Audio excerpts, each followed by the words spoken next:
No to arguing and having to have your way. No to watching things that are poisoning your spirit. Joel Osteen has built one of the most recognizable ministries in modern America.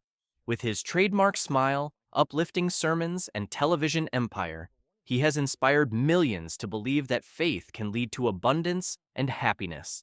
But behind the glow of his message lies a more complex story, one of faith, fame, and controversy. From a quiet childhood in Houston to leading one of the world's largest megachurches, Osteen's journey is both remarkable and divisive.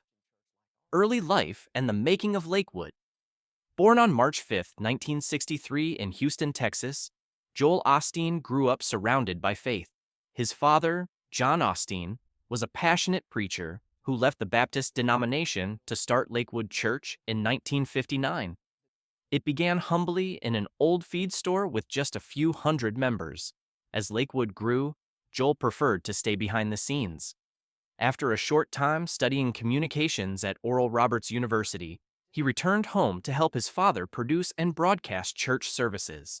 For 17 years, Joel managed the television ministry, editing sermons and ensuring each broadcast was polished and inspiring.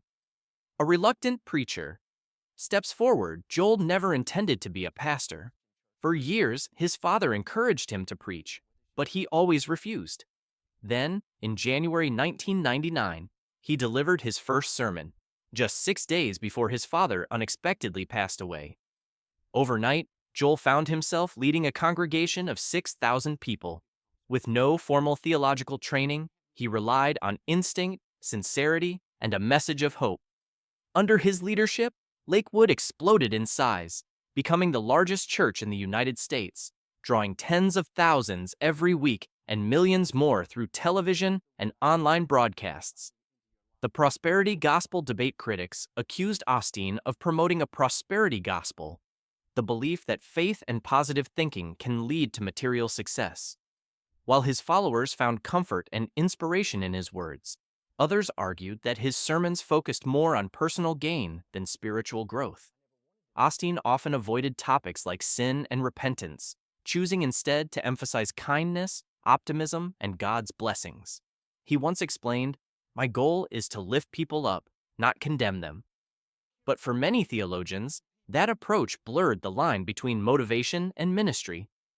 Challenges and controversies. Over the years, Lakewood's finances and decisions have sparked debate.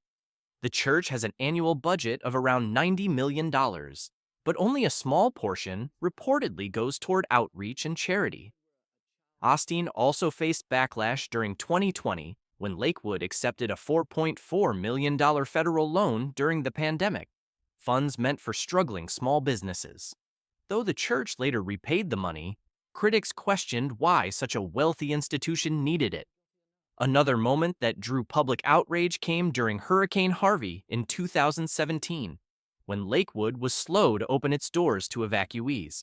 The church later became a shelter, but the delay left a lasting dent in its reputation. Family, faith, and the future. Behind the pulpit, Joel's life remains deeply family-centered. He married Victoria Osteen in 1987, and together they have 2 children, Jonathan and Alexandra, both active in Lakewood's worship ministry. Victoria, a best-selling author and speaker, co-leads services and runs the church's women's ministry.